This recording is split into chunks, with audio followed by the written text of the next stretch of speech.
Alhamdulillah wa afdalus salatu wa atammu taslim ala sadiqil wa'dil amin sayyidina wa nabina Muhammad arsalahu Allahu bil haqqi bashira wa nadhira wa bayna yadayhi sa'ah may yuti'illaha wa rasula faqad rashad wa may ya'sillaha wa rasula فلا يلوم إلا نفسه ولا يضر الله شيئا اللهم إننا نسألك علما نافعا وتوفيقا إلى عمل به ونعوذ بك اللهم من العلم لا ينفع وانفعنا بما علمتنا وذكرنا ما نسينا وتب علينا ولوالدينا ولسائر المسلمين في كل مكان أما بعد Assalamualaikum warahmatullahi wabarakatuh.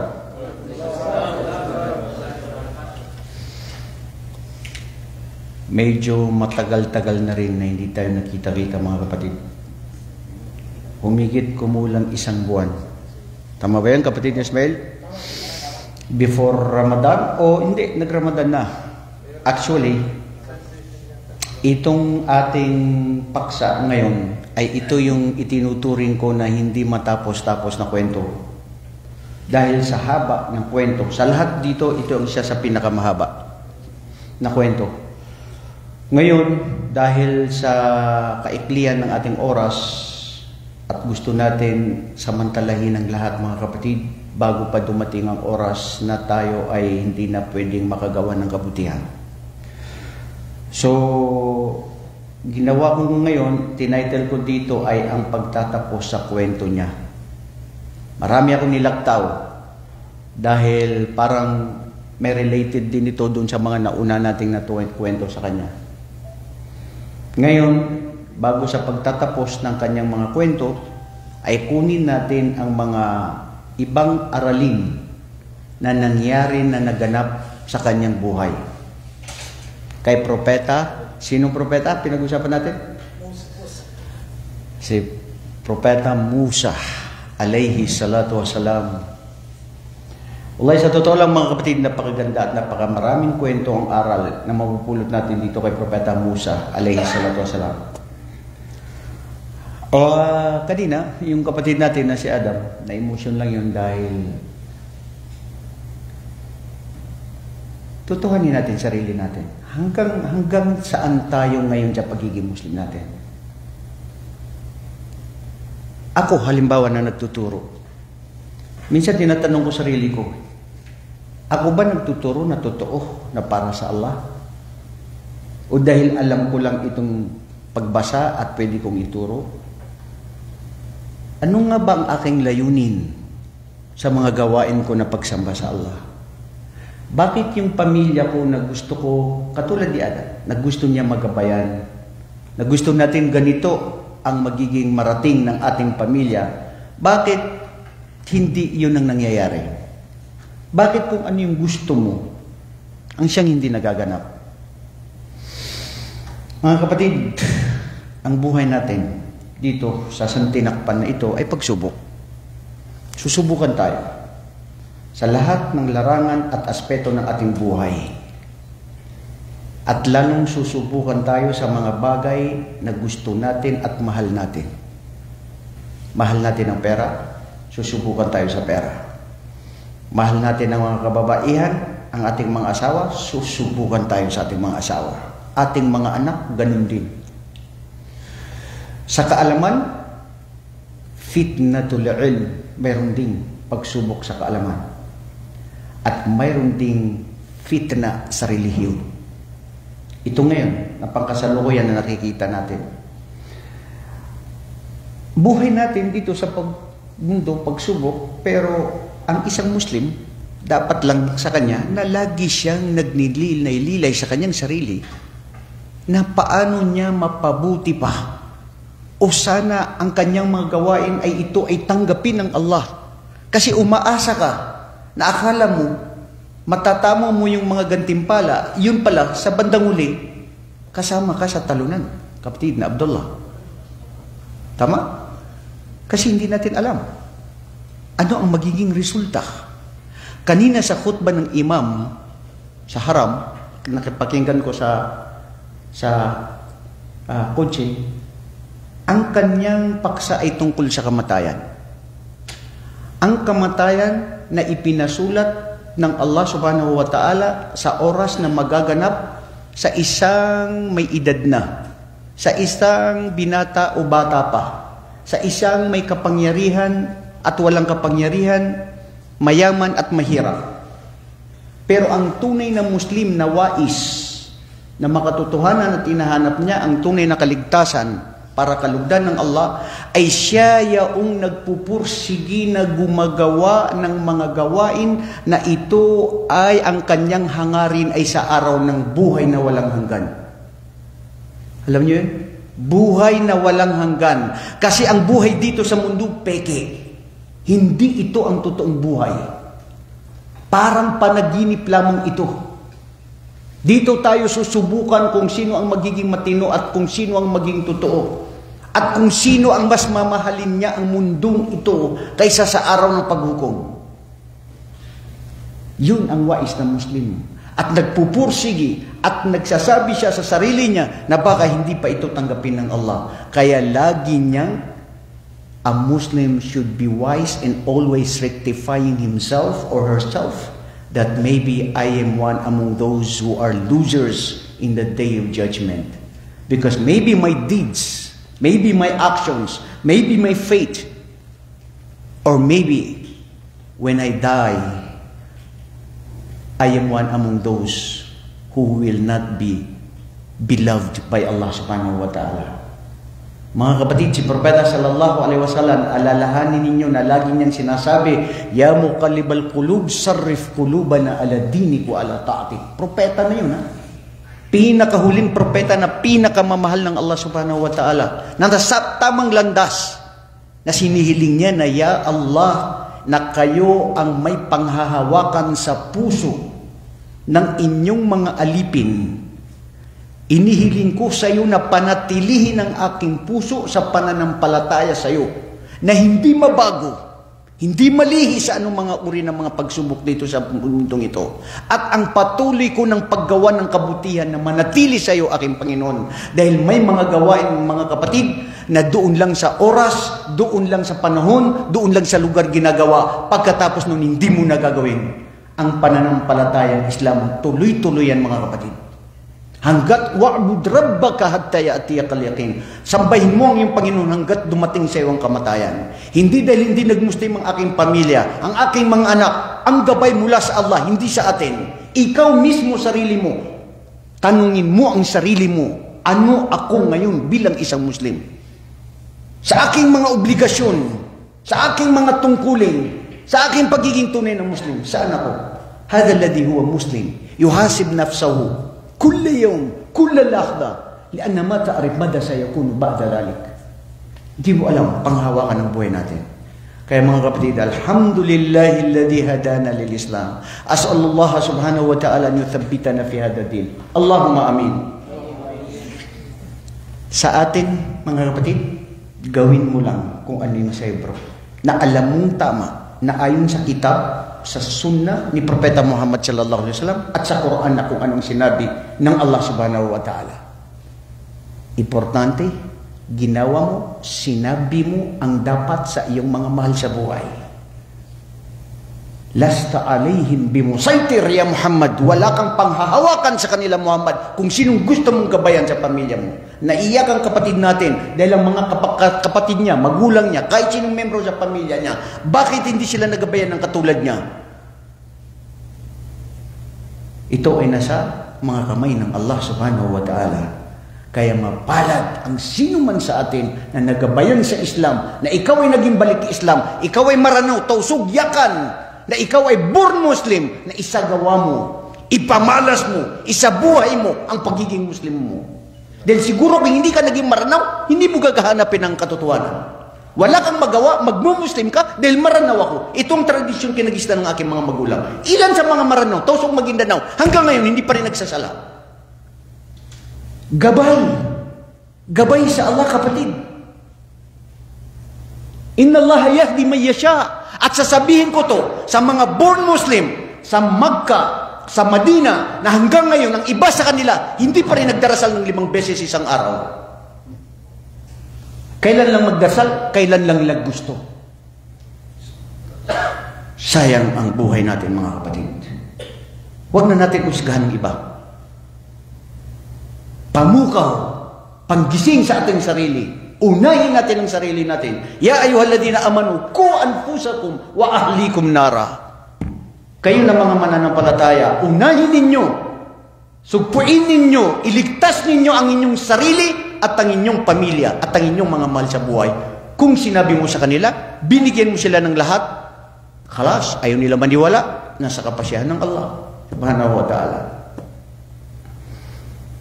After all, we did our best. And Allah subhanahu wa ta'ala is the one who gives guidance to whom He wishes to be guided. Mga kapatid, dapat nating hilingin sa Allah ang kapanatagan at kapanatilihan sa pananampalatayang ito.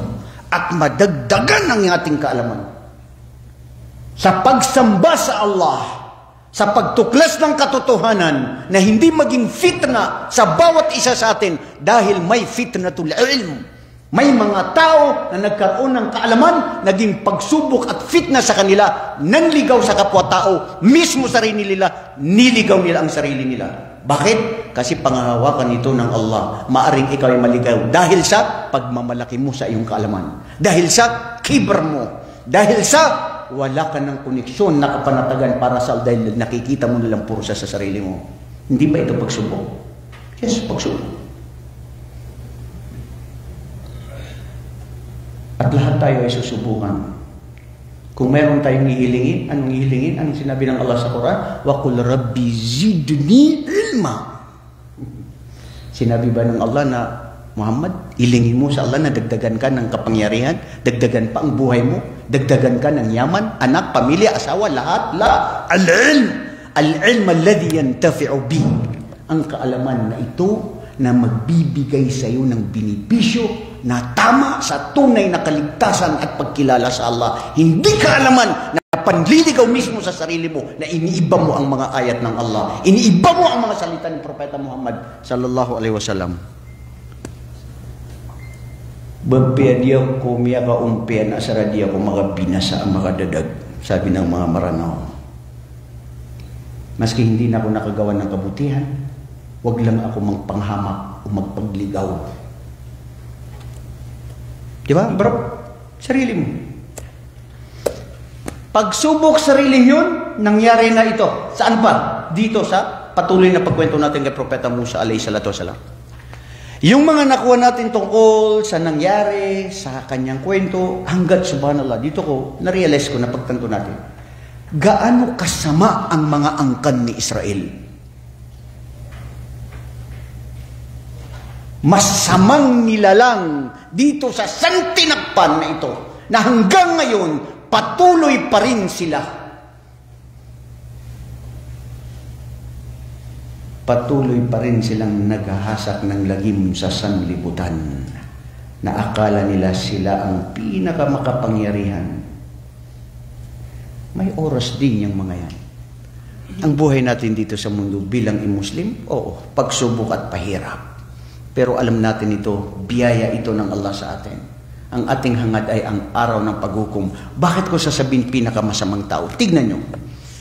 Nung bumalik si Musa sa Misra kay Fir'aun, kasama ang kanyang kapatid na si Harun at 10 ng kanyang mga kapamilya at naniwala sa kanya, nailigtas ang mga angkan ni Israel sa pamamagitan ng tulong at habag ng Allah sa paggabay sa kanila ni Musa alayhi salatu wasalam.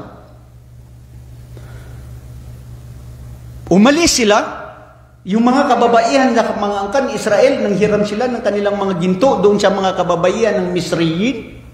Dinala nila, sabi ng iba, ninakaw nila, sabi ng iba, hindi, nakalimutan, hindi nila naibalik.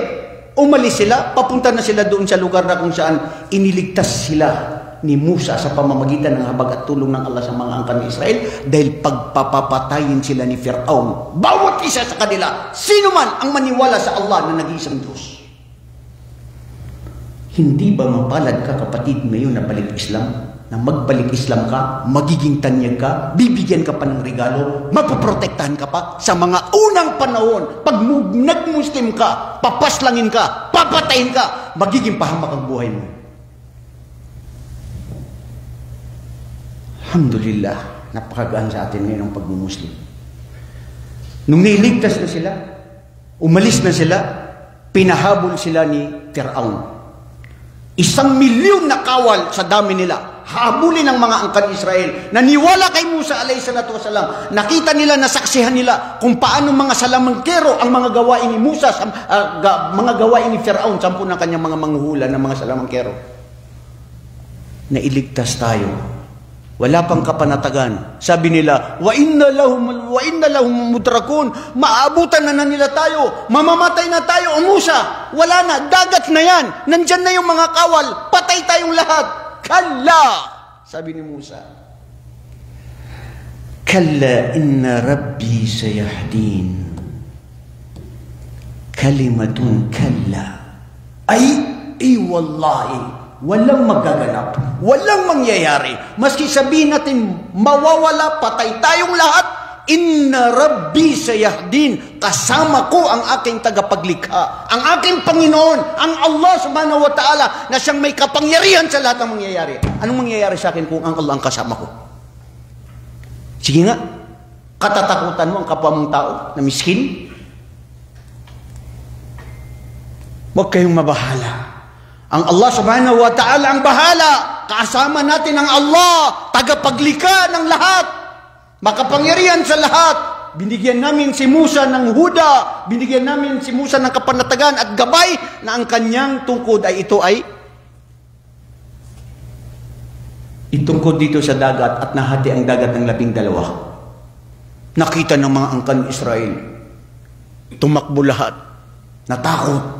Bakit? Baka maabutan sila ni Fir'aun, kawal ni Fir'aun, nga naman kay mga duwag man na sila.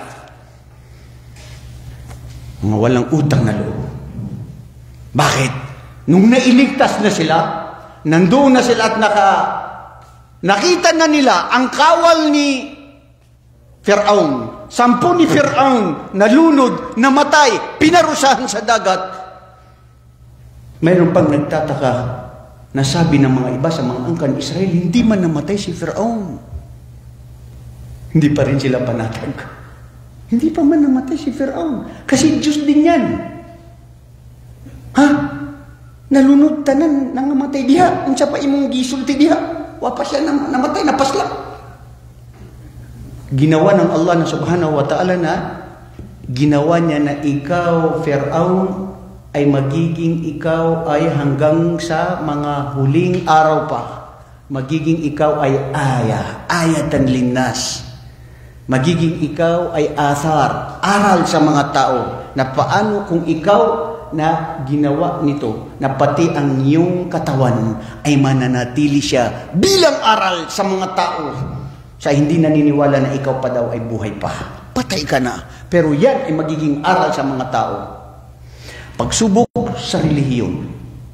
Dumating ang isa sa kanila, nakasama nila si Samiri.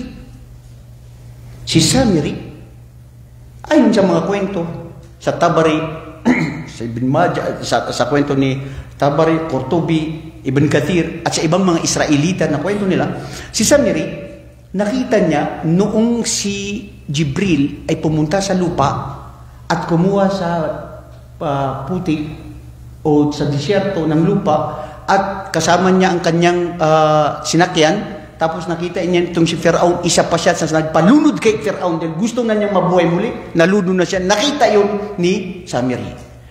Kumuha din siya ng lupa doon mismo sa pinagkuanan ni Samiri. Pagkatapos nito, sinabi niya sa mga angkan ni Israel, ang mga ginto na kinuha ninyo sa mga Misriyin lipunin natin bilang pag-aalay. Dahil si Musa, nakalimutan niya na pinuntahan niya ang kanyang Panginoon doon para kausapin niya sa Mount Sinai, na nandito lang kanyang Panginoon. Sabi ng mga ibang angkan Israel, anong Panginoon?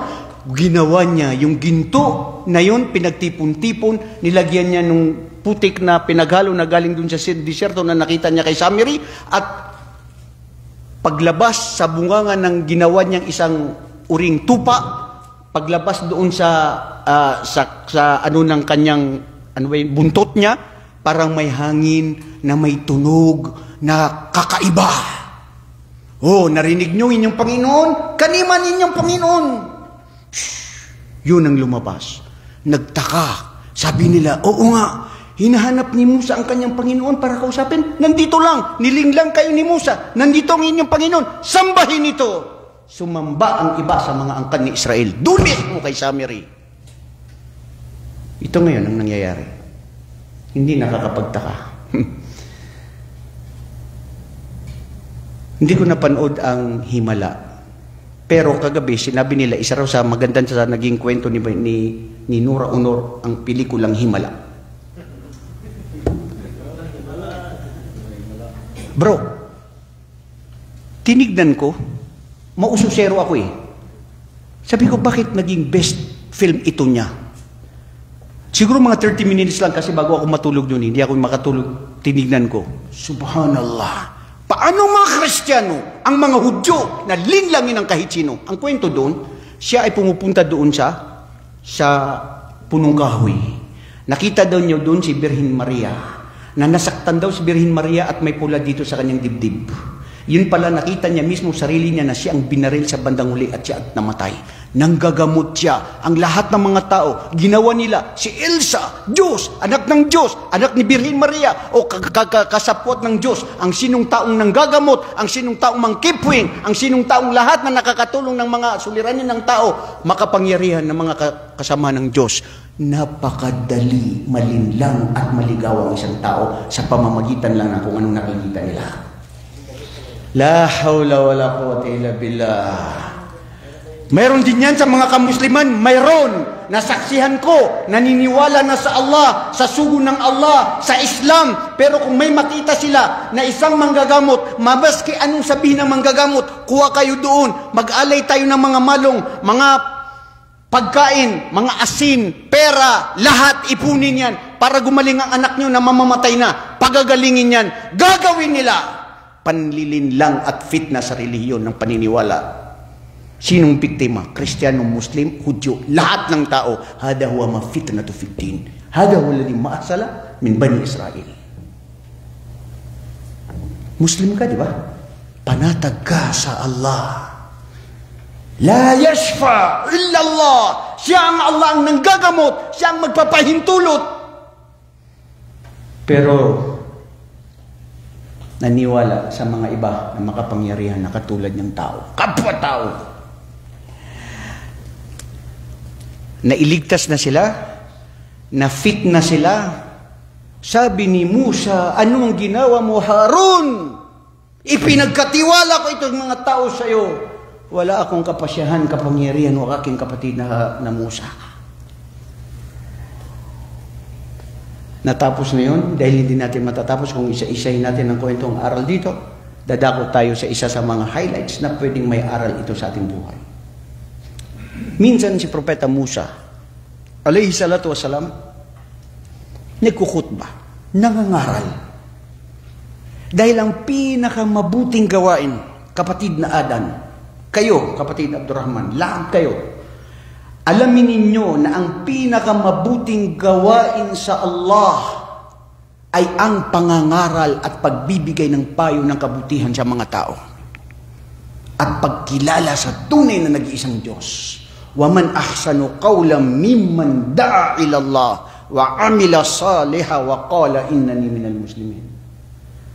There is no best words in this world except those who preach in the name of thy Lord Allah subhanahu wa ta'ala, invite the people to believe in the oneness of Allah, and they do what is good and forbid what is wrong. Yan ang pinakamabuting tao.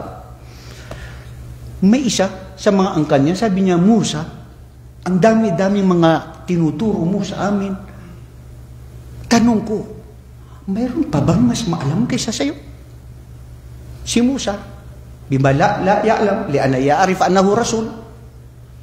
Wala yaqul Allahu a'lam, li'annahu nasiya, li'annahu insan, mahalun nisyan. Dahil nakalimutan niya na magsabi na Allahu a'lam, at ang akala niya sa pagsabi niya na wala na, dahil sinabi niya wala na. Ako, ang sugo. Siya ang pinakamaalam, of course, bilang sugo. Nakakausap niya ang Allah subhanahu wa ta'ala. Ngunit dahil sa pagsubok na yun, sabi ng Allah kay Musa, Awha ilayhi ya Musa, hindi ikaw ang pinakamaalam. Lianna kulla di ilmin alim.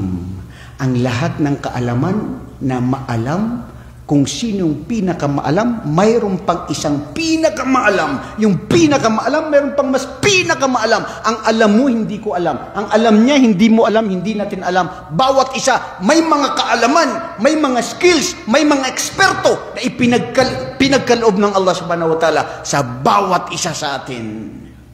وَذَلِكَ فَضْلُ اللَّهِ يُؤْتِيهِ مَن يَشَاءُ. Binibigay ng Allah ang kanyang mga biyaya sa kahit sinong bigyan niya ng biyaya. May biyaya ito na lakas, may biyaya ng kaalaman, may biyaya ito na maganda sa pananalita, may biyaya ito na dili magsulti kay mahulaw sa mga tao, pero napakagaling niya manulat.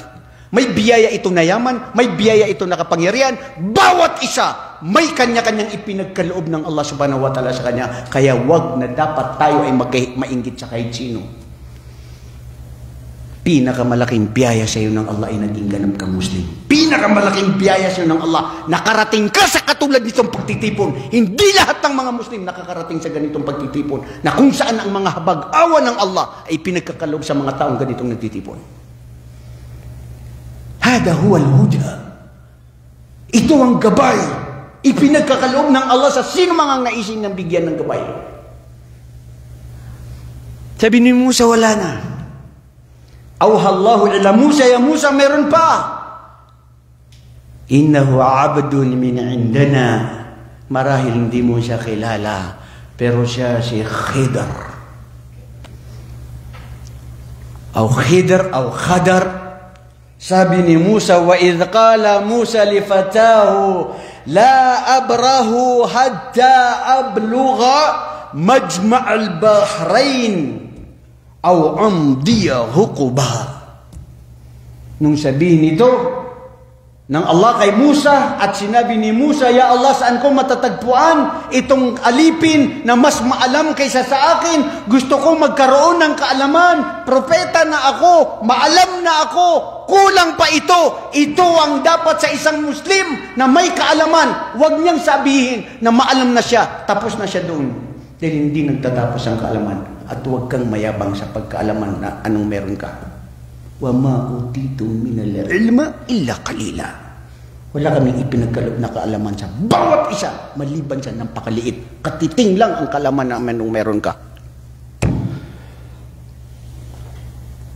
Sinabi yan si Musa, ya Musa, matatagpuan mo ito doon sa pagitan ng may dagat, at may mga ibinigay siya ng mga senyales saan niya ito matatagpuan. To make the story short, ang sabi ng story, sabi ni Musa sa kanyang kasama na si Yusha ibn Nun. Si Yusha ibn Nun, nagbibinata, na utus-utusan niya, nakasamahan niya. Sabi niya, ya Yusha, kailanman hindi ako titigil hanggat hindi ko nakita, maabutan, makilala o makarating diyan sa Majma' al-Bahrain, sa dalawang dagat na yan. Ano mo pinagsasabi dito na sinabi ng Allah subhanahu wa ta'ala na diyan siya matatagpuan ng 70 o 80 taon. Allahu Akbar. Tingnan mo ang kaalaman, bro. Ilang taon ka ngayon nag-aaral sa Islam? Ustad, alam mo, siguro mga 4 na taon na, alam mo na. Syada. Mga 4 na taon, 5 taon, maski 10 taon ka nag-aaral sa Islam. Wala yan. Kaalaman, sabi ni Musa, maski abutan ko pa to na 70, 80 taon na hindi ko makita, gagawin ko para lang makilala ang taong mas maalam. Mga kapatid, yan ang kaalaman. Napakadali natin pumunta rito. Nakasakay ka pa, meron ka pang kotse. O magta-taxi ka lang? Itong propeta kung paano niya ito hinanap. May kotse? May tren? Wala. Paglalakad. Init ng araw, lamig ng panahon, walang tigil sa paghanap ng kaalaman. Ikaw, nandyan na sa iyong kaalaman, inahanap pa sa iyong harap-harap mo pa ang kaalaman. Makita mo sa Facebook, ito na naman si Ustad, paulit-ulit. Sinong titignan niya? Aywan ko kung sino tinitignan niya. Bahala ka sa buhay mo kung sino tinitignan mo, bro. Dahil ang bawat mata, tenga, kamay, yan ay maghuhusga sa iyo sa araw ng paghukom. Saan mo ginamit? Kaalaman ang aral dito kung paano natagpuan ni Propeta Musa si Khidr. Isang aral din doon makikita natin si Khidr. Sabi niya,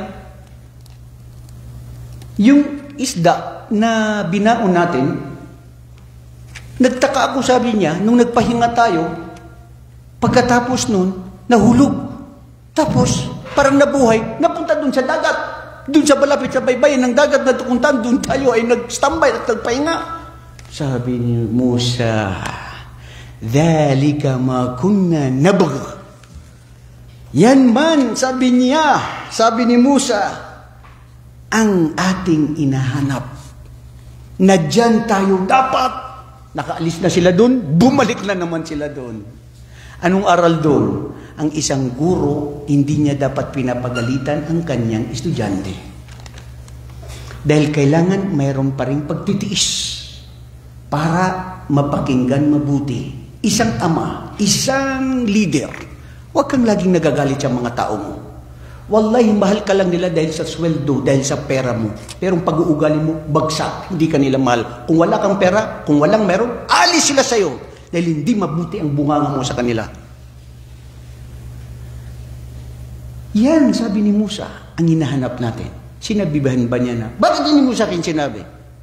Ninto, huwag ka nagsulti sa akin. Sinabi niya ba yan? Pinagsisisihan niya? Lahat. Sabi niya, yan ang hinahanap natin. Bumalik tayo hanggat nagtagpuan nila si Khidr. At sabi nila, ikaw si Khidr. Sabi niya, ako si Khidr. Ikaw ba si Musa? Na propeta ng mga angkan Israel. Nagtaka si Musa. Isha daw fi ma'lum. Tama nga. Alam niya. Batid niya ang alamang lahat ng mga mangyayari. Bakit mo napag-alaman na ako si Musa? Na angkan ng mga angkan Israel na isinugo sa kanila. Sabi niya, pwede ba ako na atabao ka? Kahit saan ka pumunta, sumunod ako sa iyo para lang mag-aral. Anong aral? Ang isang mapagmahal sa Allah, mapagmahal sa kaalaman, naghahanap yan ng mga ustad, ng mga masyayikh, ng mga maalam, bilang respeto, pagsunod, pagtanong, pagsama sa kanila. Dahil sila ang makakasama mo sa araw ng paghukom, ang mga taong minamahal mo. Sabi ni Khidr, ya Musa, innaka lan tastati'a ma'i sabra. Musa, kay katotohanan hindi mo kakayanin. Nasasakma ka sa akin o makakapagtimpi ka sa akin. Tamo, alam na yun ni Khidr. Kasi alam niya, yun ang kaalaman, ipinagkaloob ng Allah sa kanya na meron siyang advanced na kaalaman pero mahdud. Ano yung mahdud? Kasi baka sabihin niyo, Sir, di ba Ustad, sinabi niyo ang Allah walang nakakaalam sa mga ghaib maliban sa Allah? Po, bakit mo sinabi si Khidr? Alam niya yung mga hindi pa nagaganap. Sabi ko nga mahdud, ang mahdud, limitado. Hindi lahat. Yun ang mumayizat na ipinagkaloob ng Allah sa kanya. Sabi ni Musa, matatagpuan mo ako. Sa tajiduni, insyaallah minas sabirin. Matatagpuan mo ako sa mga matimpi. To make the story short, 3 story na nangyari. Una ay pagsakay nila sa bapor o sakayang pangdagat. Nung nakasakay na sila, nakita ni Khidr at sinabihan niya si Musa na ang isang ibon na pumunta sa dagat at uminom ng konti, umalis na. Sabi ni Khidr kay Musa, ya Musa, nakita mo ba yung nakita ko? Sabi niya, ano yan? Yung lumipad na, ibon. Sabi niya, ang kaalaman ng Allah sa kaalaman ko, kaalaman mo, kaalaman ng lahat ng nandito sa mundo, walang-wala yan, kasing tulad lamang yan ng isang ibon na kuminom sa dagat.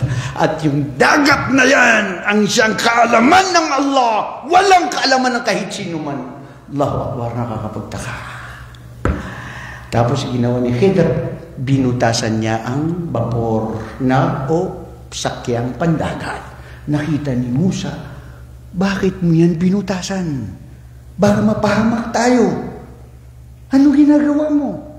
Sabi ni Khidr, nakalantas na kaya may sabra. Afala magulo lang, hindi ko pa sinabi sa'yo na hindi ka makakapagtimpi sa akin. Sabi niya, sorry, nakalimutan ko. Sabi niya, bakit mo yan ginawa? Sabi niya, huwag ka lang maingay. Dumating sila sa isang isla. Nakita ni Musa si Khidr, natagpuan nila ang mga bata na wala sa tamang edad. Ang isa, pinatay ni Khidr. Nung napatay ni Khidr, hindi nakapagpigil si Musa. Kasi ang mungkar, pag nakita mo yung mungkar na hindi mabuti, dapat sabihin mo, pigilan mo. Nukra, inahada nukra. Bakit mo yung ginawa? Sabi ni Khidr, hindi mo na talaga kakayanin. Sinabi ko sa'yo na huwag ka maingay. Hindi ka makapagtimpi. Sabi niya, sorry, tao lang, hindi ako nagkaano. Pero pag naulit na ito muli, yun ang oras ng ating paghihiwalay. Dumating sila sa isang lugar. Gutom sila, manlalakbay. Gustong uminom o kumain ng kahit anuman. Nung napunta sila sa isang lugar, kumakatok sila sa mga pintuan, uminom lang pagkain, hindi sila pinapasok, ni pagkain, hindi sila binigyan. Bukhala haulain nas. Nung paalis na sila, nakita ni Musa itong jidar, ano yung jidar? Hindi, jidar, naman na jidar. Yung pader na ito ay matutumba na. Sabi ni Musa, ni Khidr kay Musa, Musa, tulungan mo ako. Kasi si Musa, ang biyaya ay pinagkaloob ng Allah sa kanya, napakalakas. 10 o 20 mga kalalakihan, tipunin ang kanilang lakas. Isang lakas lang si Musa. Kaya yun ni Musa. Hadalika fadlullah yu'tihi man yasha. Tinulungan ni Musa si Khidr, at nung ito naipa-street na nila, hindi naman nagreklamo si Musa, pero sabi niya, alam mo Khidr, hindi ako magtatanong, pero dapat man lang kumuha ka ng kapalit. Tinulungan natin ito dahil ito yung babagsak na sa kanila, mapapahamak sila o sinong mamamatay dyan. Pero dapat nagsabi ka lang sa kanila na ginawa namin ito, magbigay kayo ng serbisyo namin. Pera, pagkain o anuman. Sabi ni Khidr, ito nga ba ang sinasabi ko na hindi ka na makakapagtiis? Dahil yan ay sinabi mo, ito na ang araw ng ating paghihiwalay. Pero bago tayo maghiwalay, sasabihin ko sa iyo isa't isa kung bakit ko ginawa ang mga yan. Una, yung bapor. Mayroong isang hari na pag nakita niya anumang uri ng pandagat na sasakyan, kinukuha niya ang lamang loob nito, pinapaslang ang mga tao. Binutasan ko ito para nakita niya ang aib, para nakita niya na hindi mabuti. Mahihirap ang mga tao dito. Hindi niya magugustuhan dahil sa nakita niya, kaya tayo ay nailigtas dahil sa ginawa ko. Blessings in disguise. Pangalawa, yung bata na maliit lamang na pinaslang ko, ito ba ay kagustuhan ko? Ito ay mula sa Allah. Dahil pinaslang at dapat lang mamatay siya sa oras na yun. Dahil pag hindi siya namatay sa oras na yun, paglaki niya, malaking fasad na fitna na mangyayari na gagawin niya at mapapahamak ang kahit sino, makakasama o kasama pati ang kanyang mga magulang. Kaya pinahintulot ng Allah na bata pa mamatay na kaysa sa tumanda na mas malaki ang may dudulot na kapalas kasalanan dito sa sanlibutan na ito. Allahu Akbar. Blessings in disguise. Pangatlo, bakit ko yung ginawa? Dahil may mga anak ng yatim, anak ng ulila. Pag yun ay natuluyan na natumba yun, makikita ng mga taong sakim. Kukunin nila yung laman doon ng mga ginto at pilak para doon sa mga batang ulila. Kukunin nila, hindi nila makukuha yon. Kaya yun ang ginawa ko para mapreserba yun. Balang araw, makukuha ng mga batang ito. Lahat ito, ma fa'altu dhalika min amri. Hindi ito sa kahit kagustuhan ko, kagustuhan ng kapahintulutan ng Allah. Ngunit ikaw, anong tinanong mo? Kamunduhan. Di ba? Kasi sinabi mo, sana nagtanong ka na lang sa kanila ng pera o di kaya serbisyo natin. Itinanong mo mundo. Ito na ang paghihiwalay natin. Subhanallah. Anong aral doon, bro? Ang aral doon, pag mundo ang hiniling mo, dito mo lang yan mapapala sa mundo. Hilingin mo ang gantimpala sa akhirah. Yan, ikaw. Ikaw, ako, tayo dapat na tunay na gustong magtaglay ng habag at awa ng Allah na tunay na gantimpala. Ang hangarin natin ay ang akhirah, hindi ang mundong ito. Gumawa ka ng serbisyo, gusto mo magpabayad, binayad na sa iyo ngayon dito sa mundo. Anong nagawa mo? Kinain mo, binili mo, wala nang saysay.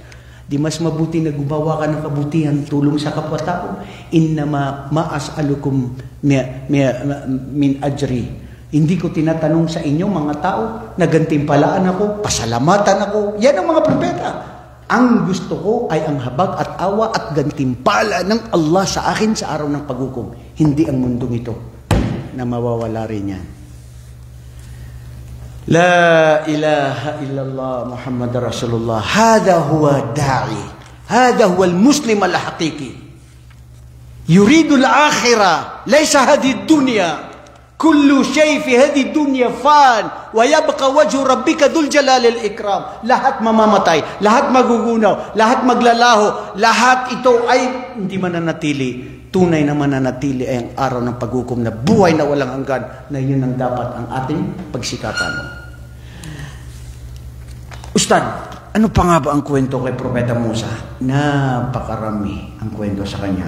Pero isa sa mga nabanggit na nagustuhan ko, na minsay sa buhay ni Propeta Musa alayhi salatu wasalam, ay nagsabi siya, Ya Allah, bakit may mga tao sa mga huling panahon na sila ang kanilang mabuting gawain ay gagawing 70 hanggang 70,000 na gawain.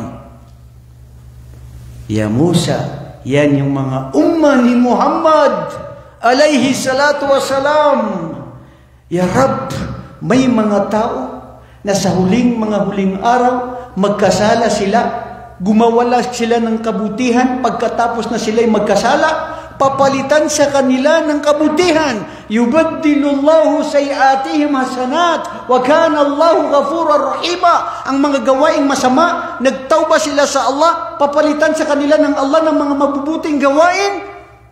Sino sila? Yan ang mga umma ni Muhammad alayhi salatu wasalam. Ya Allah, may mga huling panahon na isang gabi nandoon ang Laylatul Qadr, na 1,000 buwan ang gantimpala ng ginagawa ng kahit sino man sa mga panahon na yaon. Sino yan? Mga umma ni Propeta Muhammad sallallahu alaihi wasallam. Ya Allah, sino yung mga tao na sa huling panahon, silang mga huling panahon sa kapanahunan, ngunit sila ang unang mga pamayanan na papasok sa paraiso na kasama nila ang huling propeta na si Muhammad. Yan yung mga umma ni Propeta Muhammad. Sabi ni Musa, Ya layta ya Rabbi, akuna min ummati Muhammad sallallahu alaihi wasallam. Ya Allah, sana man lang ako ay napabilang sa mga umma ni Propeta Muhammad sallallahu alaihi wasallam. Allahu Akbar. Isang propeta ni nais niya. Nasaan ka bro sa pagbuhay ng sunna natin kay Propeta Muhammad sallallahu alaihi wasallam? Bilang panguli, mga kapatid, sa nangyari sa kaganapan, sa mga aralin, sa kwento ni Propeta Musa alayhi salatu wasalam, ay nung siya ay mababawian na ng buhay. Ulitin yung sinabi ko. Siya ay mababawian ng buhay. itaas ang kamay sa inyo ang gusto niyang mabawian ng buhay ngayon.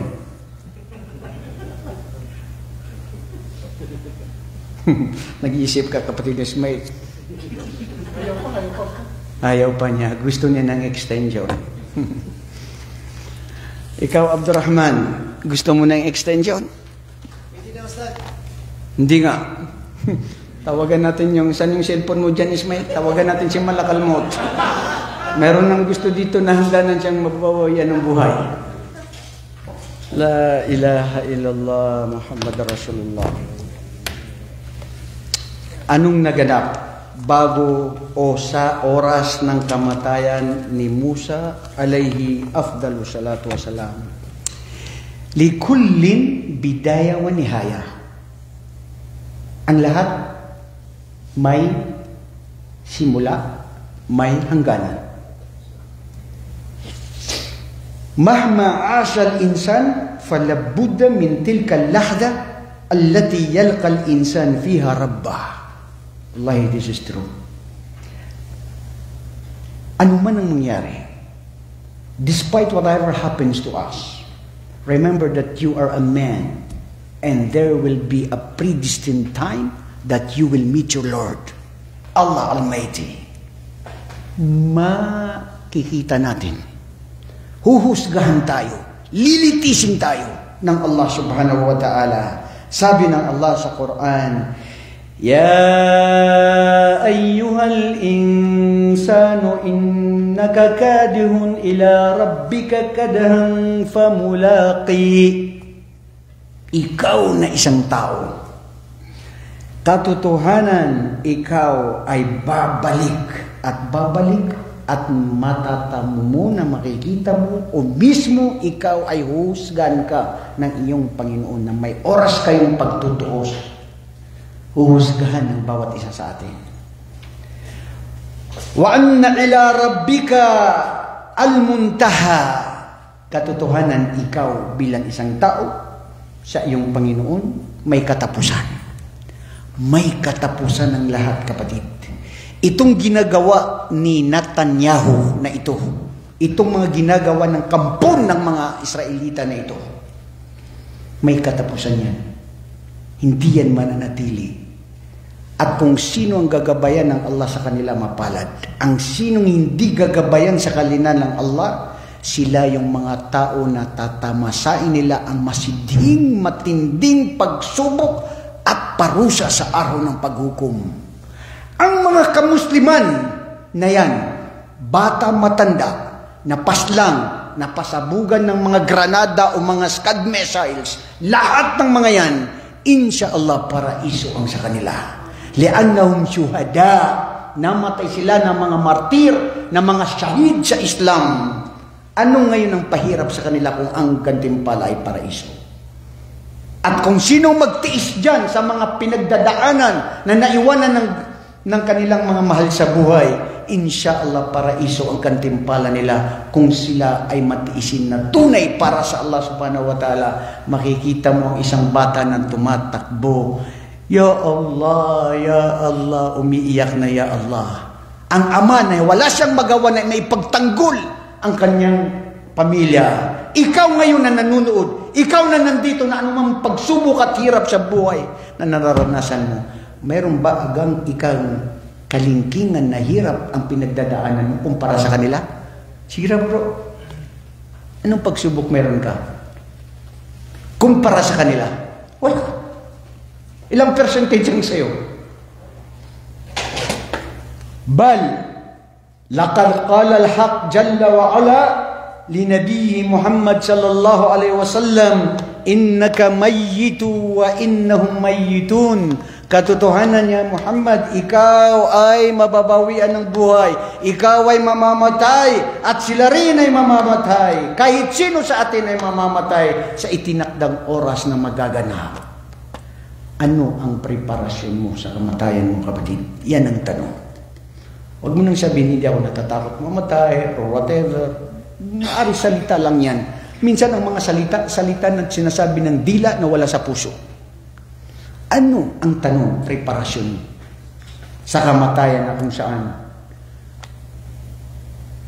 walang makakatulong sa iyo maliban sa mabuti mong gawain at tunay na paniniwala sa nag-iisang Diyos. وَمَا جَعَلْنَا لِبَشَرٍ مِّن قَبْلِكَ الْخُلْدَ أَفَإِن مِتَّ فَهُمُ الْخَالِدُونَ. Wala man kaming ginawa na mga nauna sa iyo na mga sangkatauhan o Muhammad na sila ay nanatili.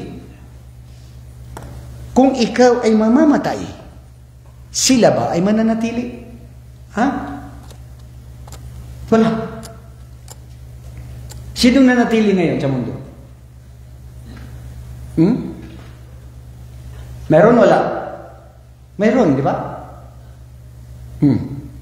Nagtataka kayo? Ustad, bago yan. Sino? Mga marites, ayaw nyo malaman. Sino? Ha? Abdurrahman, sino? Ayaw mo kasi matawag ng marites ka. Kaya ayaw mo lang itanong. Sa kapanahunan niya, hanggang ngayon buhay at tulog siya. Akida natin yan. Siya si Isa. Si Propeta Isa. Gising siya. Tulog siya. Magigising yan. Kailan? Pag ipinahintulot ng Allah na ibababa dito sa lupa. At hindi siya Diyos. Hindi anak ng Diyos. Alipin siya ng Allah at sugo ng Allah. Pero may oras din siya na mamamatay. Lahat mamamatay. Innaka mayitun wa innahum mayitun. Ikaw ay mamamatay, Muhammad. Lahat sila ay mamamatay. Kullu nafsin dha'iqatul maut. Lahat na nabigyan ng buhay ay sadyang sila ay babawian ng buhay. Mamamatay ang lahat. Mga kapatid, ano ang tunay na kaligtasan at tunay na tagumpay natin? Sige nga. Ano?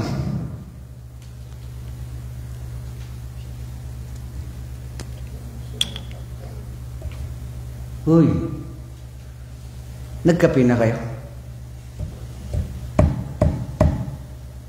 Anong tanong mo, Ustad? Hindi ko alam. Nakalimutan ko din tanong ko. Anong tanong ko? Sabihin mo. Ari, marano ka? Tauso. Paghindan mo. Balik Islam. Oo, ngayon ko lang ito nakita. Huwag ka mabigla. Bro, tsaka, Bisaya? Tagalog. Tiga saan sa atin? Antipolo. Antipolo. Anong tanong ko kanina?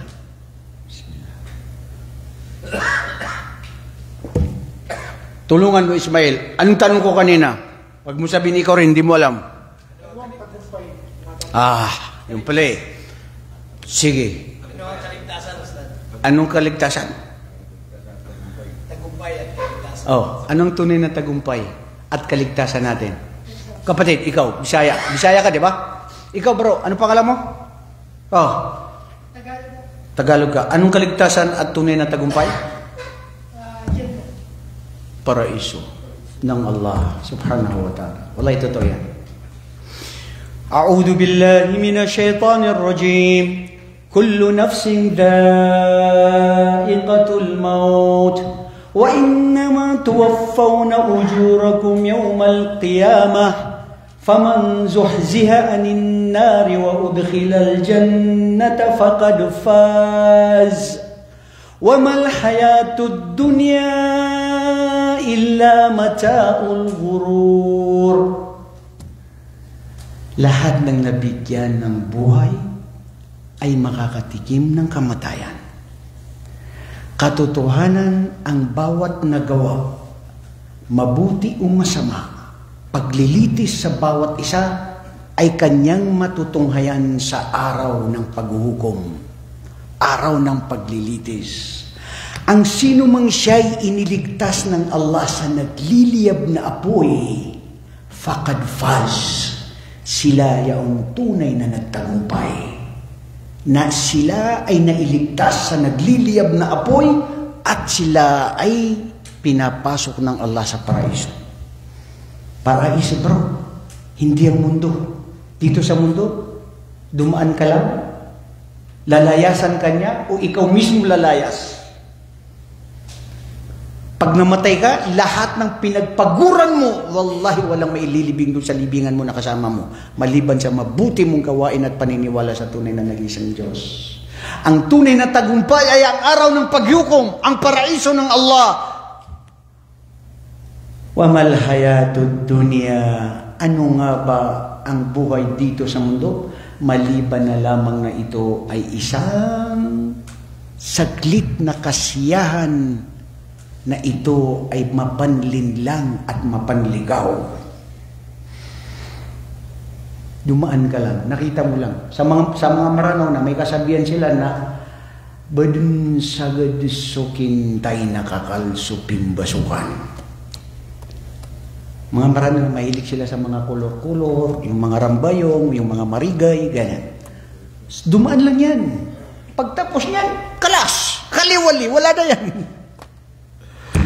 Si Musa, alayhisalatu wasalam, dumating sa kanya, si Malakal Maut, utos ako mula sa iyong Panginoon, at ngayon ikaw ay babawian ko ng buhay. Ha? Bawian ng buhay? Sinuntok niya ang Malakal Maut. Hawadya!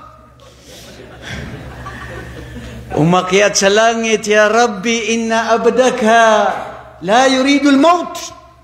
Mayroon kang alipin na inuutos mo na tanggalan ng buhay. Ayaw niyang mamatay. Kaya nagtataka ako dito kay Abdurrahman, gusto niyang mamatay. At ngayon pa,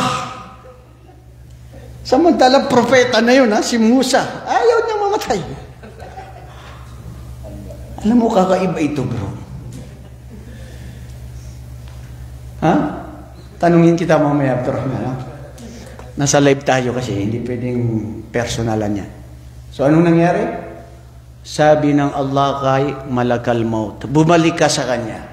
Sabihin mo sa kanya ay ilagay niya ang kanyang kamay sa nilalagay? Sa balahibo ng baka, na napakaraming balahibo ng mga baka na yun. Mabibilang mo ba? Pag nailagay yun, bawat isa doon, ilang taon o ilang milyon, 1,000 mga balahibo, bilangin niya, yun siya mananatili. Mahaba ang buhay na gusto niya, mananatili kung kailan gusto niya. Sabi ni Musa, pagkatapos ito aking Panginoon, ano rin ang mangyayari pag nahurot na ang mga balahibo? Pag natapos na magbilang na milyones na taon, anong mangyari? Mamamatay ka rin. Innaka mayyitun wa innahum mayyitun. Kullu man 'alayha fan wa yabqa wajhu rabbika dzul jalali wal ikram. Lahat ng sino mang nabigyan ng buhay ay sadyang may katapusan at mamamatay din at mananatira ang mukha ng iyong tagapaglikha o Muhammad, ang Allah subhanahu wa ta'ala. Wa yabqa wajhu rabbika dzul jalali wal ikram. Nung narinig yun ni Musa, idan aking Panginoon, ngayon na. Dahil wala rin palang kaligtasan sa kamatayan. Walang kaligtasan sa kamatayan. Dumating ang oras, tinakda, mangyayari ang kaganapan na mangyayari. Ang tanong, ano ang preparasyon mo, paghahanda mo sa kamatayan? Mga kapatid at sa lahat ng aming mga taga-subaybay, kung bakit nandito po tayo dito sa mundo ay para paramihin ang ating paggawa ng kabutihan. Sumamba sa tunay na nag-iisang Diyos. Makipag-unahan sa paggawa ng maraming kabutihan. Wasari'u ila magfiratin min rabbikum wa jannatin arduha as-samawati wal ardu uiddat lil muttaqin. Makipag-unahan kayo sa paggawa ng mga kapatawaran ng Allah subhanahu wa ta'ala. Mga gawain na kapatawaran ng Allah subhanahu wa ta'ala na ang kanyang gantimpala ay ibibigay niya ay ang paraiso na kasinglawak ng mga kalangitan at kalupaan na ito ay ipagkakaloob sa mga taong tunay na mga matakutin sa Kanya. Allahumma ja'alna minal muttaqin. Ya Allah, ipabilang kami sa mga tunay na matakutin sa iyo. Ipabilang kami sa tunay na naniniwala sa iyo, Ya Allah. At panatilihin kami sa tunay na paniniwala at paninindigan na hindi mabago ang aming paggawa ng kabutihan at patuloy na paniniwala sa iyo, aming tagapaglikha. Allahumma amin. Dahil siya ang Allah, ang tunay na nagbibigay sa atin, mga kapatid, ng tunay na kapanatagan, tunay na katahimikan at pananatili sa relihiyong ito maliban lamang sa pangahawakan ng ating tagapaglikha, ang Allah subhanahu wa ta'ala. Subhanakallahumma wa bihamdik, ashhadu an la ilaha illa anta astaghfiruka wa atubu ilaik. Assalamualaikum warahmatullahi wabarakatuh.